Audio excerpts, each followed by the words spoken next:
अब स्टूडेंट ये क्वेश्चन भी इसी तरह है, b is directly proportional to a. अगर बी जो है कि डायरेक्टली प्रोपोर्शनल है तो बी जो है 3 है जब ए 18 है।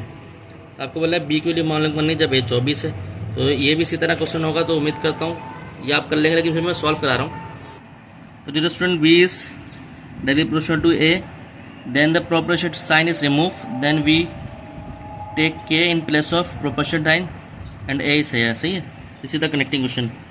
अब कह रहा है बी जो है 3 है when a is equal to 18। जब ए आपके पास कितना 18 है तो इसकी अगर 3 रखें, 3 इज इक्वल टू के और ये आ गया 18, तो 3 अपॉन 18 इज इक्वल टू के, मतलब 3 1 3 3 6 18। तो के की वैल्यू कितनी आई 1/6। ठीक है, ये आ गई के की वैल्यू आएगा 1/6। अब कह रहा है भाई when a is equal to 24, ठीक है, एंड बी मालूम करना है। तो ये क्वेश्चन थी connecting b is equal to के ए। तो 1 के नाम देते हैं इसको, इसको 1 का नाम देते हैं भाई कनेक्टिंग क्वेश्चन को।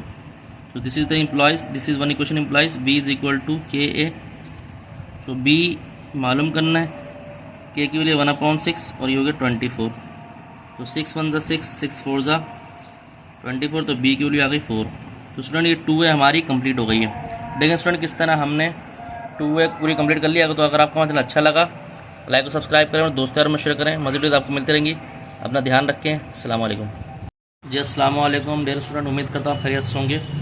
तो आज के इस लेक्चर में हम 2 है क्वेश्चन नंबर 5 और 6 सॉल्व करेंगे। ठीक है, बाकी सारे हम कर चुके हैं। अब इसमें कह रहा है if Z is directly proportional to X, अगर जेड जो है डायरेक्टली प्रोपोर्शनल है किसके, एक्स के। ठीक है, और z जो है 12 है when x is equal to, जब x 3 था।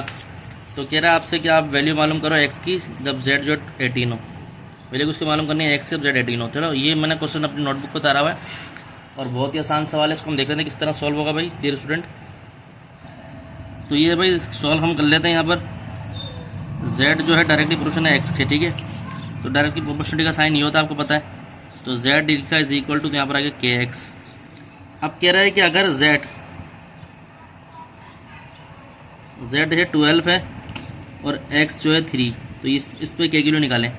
तो z 12 रखा इसमें 1 में, तो उसको 1 कहते हैं 1 एम्प्लॉयज़। ठीक है, के ऐसी रहा, x है 3, तो 12/3 इज इक्वल टू के। तो 3 1 3 3 4 12, तो के की वैल्यू आ गई 4। के की वैल्यू आ गई। अगर ये कनेक्टिव क्वेश्चन का बोलते तो आप दोबारा के वैल्यू इसमें डाल देते तो ये कनेक्टिव क्वेश्चन बन जाती। ठीक है, लेकिन ये हो गया। अब ये कह रहा है, आपको कह रहा है इसमें कि जब when z is equal to 18, तो आपको x की वैल्यू मालूम करनी है। तो भाई student z is equal to K X equation थी। z हमारे पास 18 है, के हमारे पास था कितना 4 और x ऐसे लिखा। तो ये 18/4 इज इक्वल टू x। तो 4 2 4 9 तो x इज इक्वल टू 9/2। अगर आप फ्रैक्शन में देखें इसको, तो 9 अंदर अगर 2 बाहर का 2 5 2 4 8 बचा 1। तो ये इस तरह होता है, पहले क्वोशंट फिर रिमाइंडर और फिर डिवाइज़र। तो ये होता है QR/D।